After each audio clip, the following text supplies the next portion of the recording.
Terkait perkara ini nanti sekarang sepenuhnya ada di penuntut umum pada Kejaksaan Negeri Jakarta Pusat, dan penuntut umum mempunyai kewenangan 20 hari ke depan. Juga rekan-rekan media yang saya hormati, pada kesempatan siang ini baru saja hari ini telah dilaksanakan penyerahan tersangka dan barang bukti terkait dengan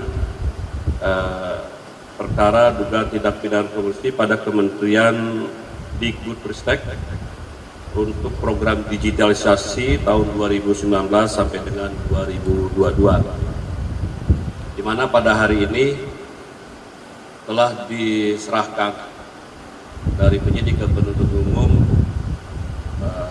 ada 4 berkas.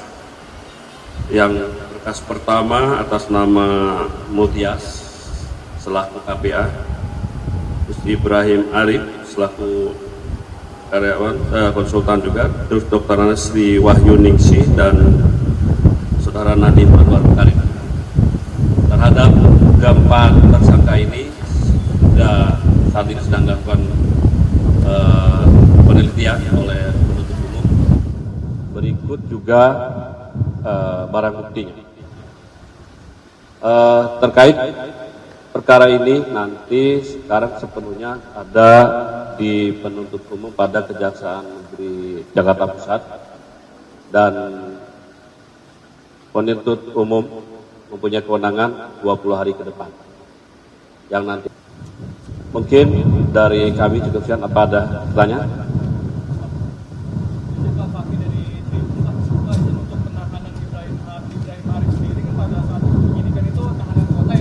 Ya.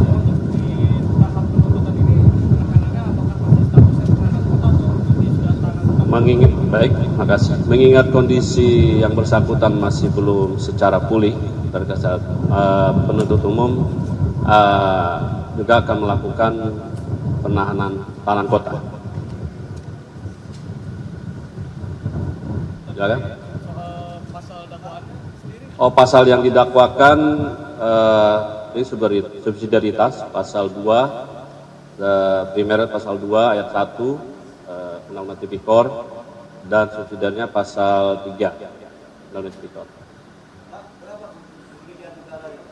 Yang jelas kurang lebih di atas 1 T. Masih sama seperti yang penyidikan atau seperti 1,9? Ya, nanti di dalam dakwaan nanti ini secara rinci.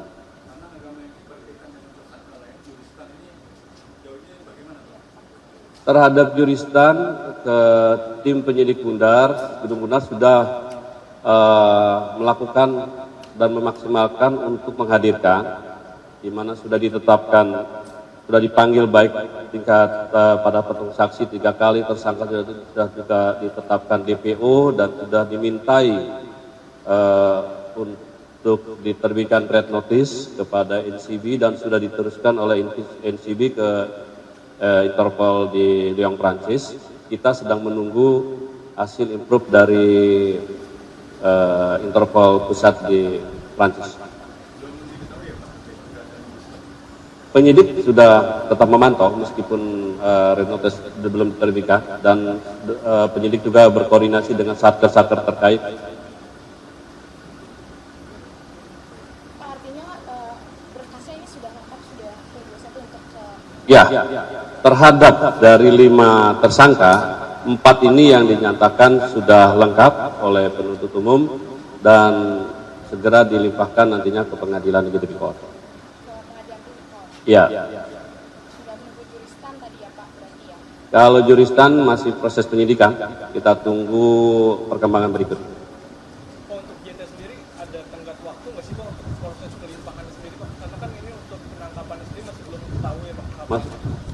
Maaf. JT pelimpahannya Pak, ini kan masih belum, itu ada tenggat waktu. Sementara belum masih tahap penyidikan, belum ada wacana di luar itu. Sementara kita berusaha penyidik berusaha menghadirkan yang bersangkutan di Indonesia. Berarti belum ada rencana untuk absensi Pak? Belum. Sampai saat ini belum.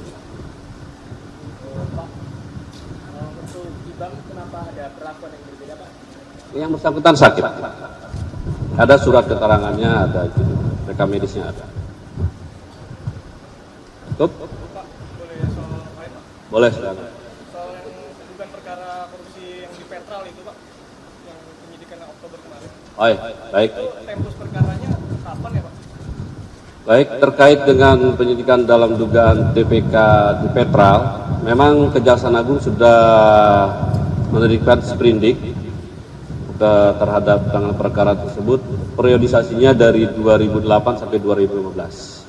Ini perkara baru atau pengembangan dari kasus sebelumnya Pak? Karena kan memang Baru itu. baru ya Pak? Baru. Terkait koordinasi dengan KPK Pak, karena kan beririsan ya Pak? Kita sedang melakukan koordinasi dengan tim dari KPK. Untuk kerugian negara sendiri apakah sudah ada sampai? Belum. Masih proses.